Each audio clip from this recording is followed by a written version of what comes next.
அதே காத்து வாசம் வேற, அதே மண்ணு வண்ணம் வேற, அதே மக்க வாழ்க்கை வேற, ஒண்ணு மட்டும் மாறவில்லை.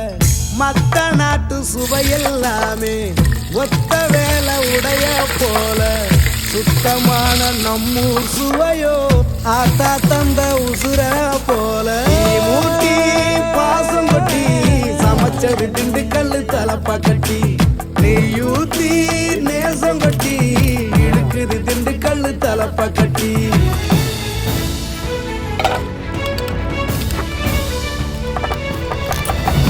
மூட்டி பாசம் கொட்டி சமைச்சது திண்டுக்கல் தலப்பா கட்டி, நெய்யூத்தி நேசம் கொட்டி படைச்சது திண்டுக்கல் தலப்பா கட்டி. படைச்சது திண்டுக்கல் தலப்பா கட்டி.